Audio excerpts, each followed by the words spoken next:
Hello and welcome everyone. I am thrilled to be your MC for the Deep Tech stage this morning. But before I introduce our other incredible speakers, I hope you'll bear with me a moment as I talk to you about something I'm incredibly passionate about: disrupting the broken funding system. I'll wait a second and I will continue.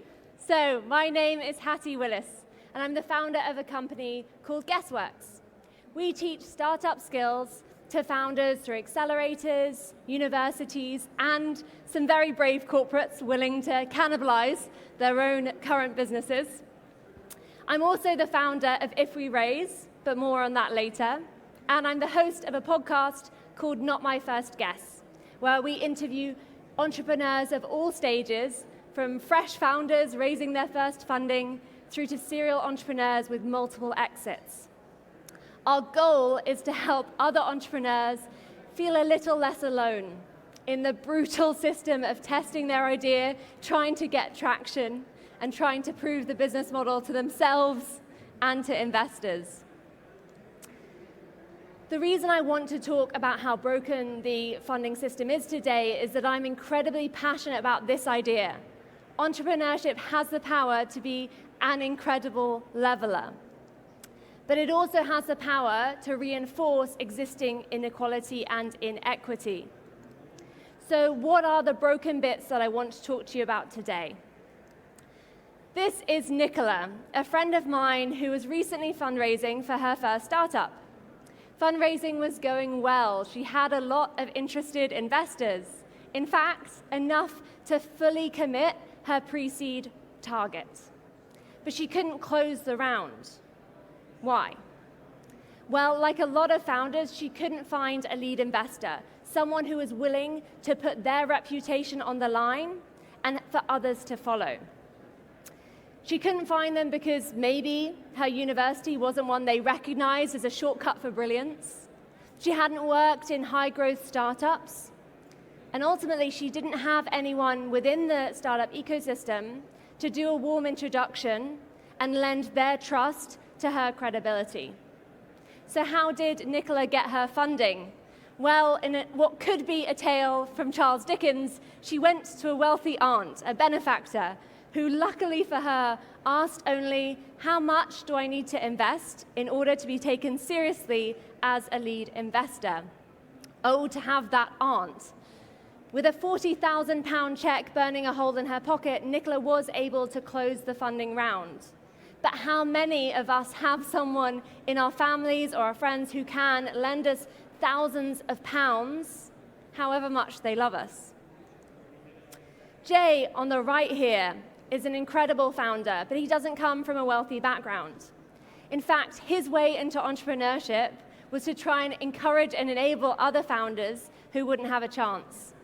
He took his own personal savings that he'd made through working in real estate companies and doing sales, and started to invest in black founders from his local community who otherwise couldn't start their companies. From that came an opportunity.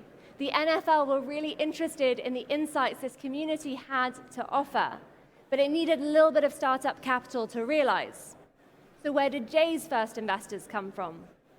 Well, he was sat in a coffee shop in Shoreditch, London, reading TechCrunch. How many of us have done that? Read TechCrunch in a coffee shop? I know I have.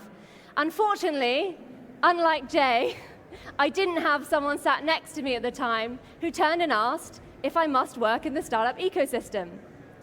Jay started explaining what he did, and the man next to him suggested that he join a WhatsApp group for other black founders.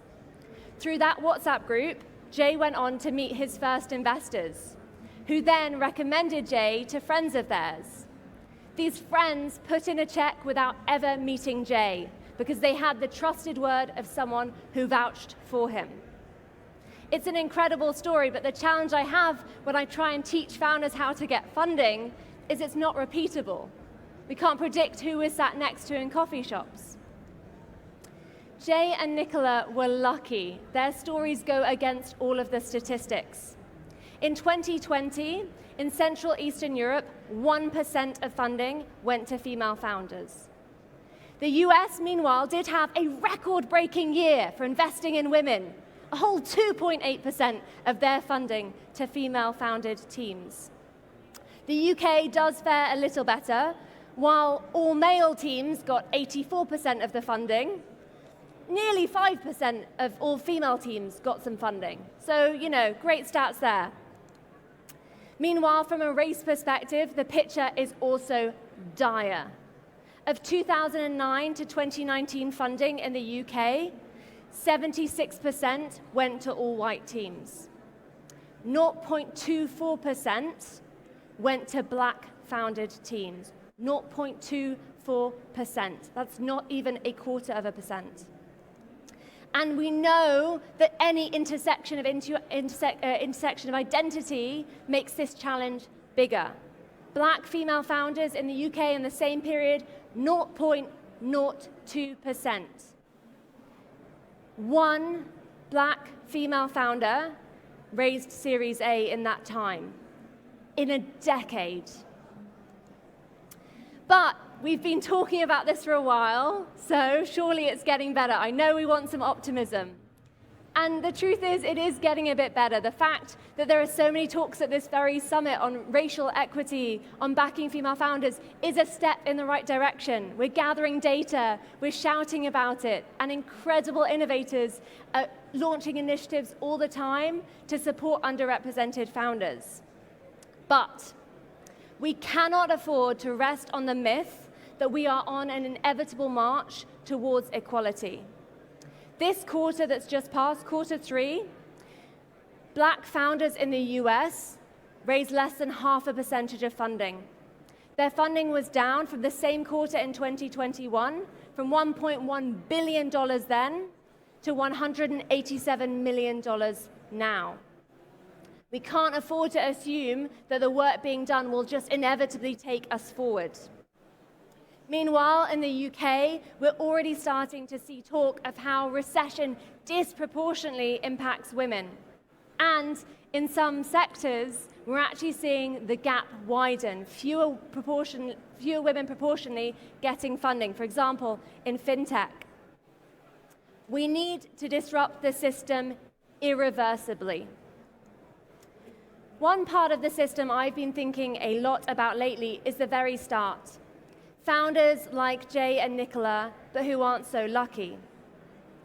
Ultimately, who has access to funds to found their business at the beginning has a huge impact on how many mistakes you can afford to make, how much runway you have to pivot. And that influences who reaches the chance of later stage funding.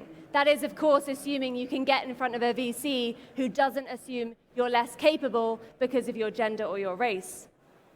Who gets that later stage funding impacts who has a chance to exit. And ultimately, who exits influences who has personal capital to reinvest in founders as an angel.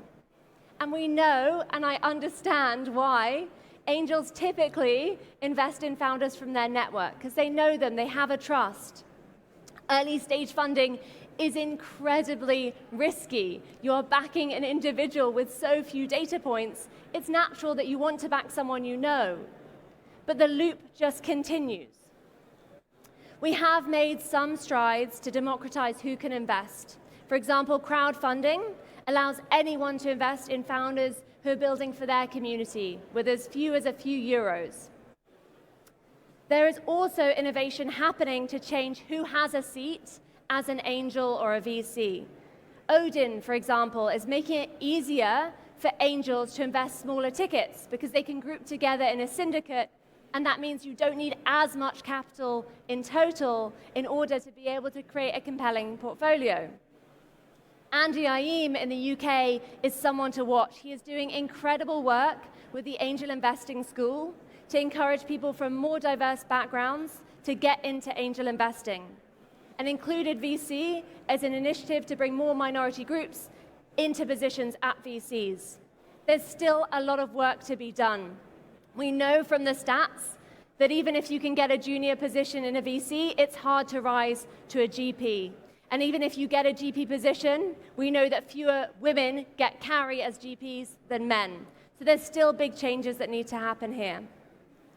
Another innovation I love is starting to hold investors to account, something investors should not be afraid of if we have nothing to hide. We know women still get asked different questions when they fundraise. There is data to show we significantly get asked about the risks in our business compared to male founders who get asked about their brilliant vision and how big the opportunity can get. And we know that there are investors still abusing their power. A few weeks ago, I ran a live podcast at Sifted Summit, and I had 3 incredible guests talking about their experiences fundraising as diverse founders. I have been speaking to investors and founders on this topic for a long time, and some of their stories genuinely still shocked me. Farah Kabir is the co-founder of a company called Hanks. They make sustainable contraceptives like condoms, and their thesis is to try and make it less exclusive, less male-focused in the branding and the advertising, so women feel more comfortable to buy. When pitching to male VCs, they consistently got the same questions. Can you demonstrate how you put a condom on? What do 2 women know about condoms? It's not like we've ever been on the other side of one. Tackling bias in the existing system is key, but it's not enough to level the playing field. If equality means all founders are assessed by how they've deployed the resources they have, if equality means all founders can get an investor meeting and a pitch, we have to aim for equity. All founders are obsessed by how they've deployed the resources they have. And ultimately, we need to shoot for liberation, where all founders have the same access to the resources needed to start a company. This one requires wide-scale changes. We need to fix the gender pay gap, racial inequality, in domestic wealth, in household wealth. Today, we are still comparing apples and pears. Even if someone has equal access to angel investors, which they still don't, if you don't have that first ticket funding, you will be further back than a founder who has had 20 to 250,000 pounds from an angel investor. If you're raising on a crowdfunding platform, you need at least 40% to get started. That money has to come from friends and family or from angels. As long as we continue to rely on friends and family for first funding, in my opinion, the system will stay screwed. It's a problem my co-founder Tim and I have been looking at a lot lately. We've spoken to a lot of founders and investors to try and understand the gap in the market today. And we've created IfWeRaise to try and build a new community for angels and underserved entrepreneurs to level access to expertise and early funding. Our vision is that a founder's chance of success is dictated by their ability and choices, not by their circumstance. If you want to check out what we're doing, take a look. The QR code is there, or you can search ifweraise.com. We are trying to help angels build confidence in early stage founders because we know that that's a big leap to make. And we're trying to help entrepreneurs break the loop of not being able to get funding, but also not knowing what traction would excite investors and how to get there without that first funding. So my question to all of you today is, how can you disrupt the system?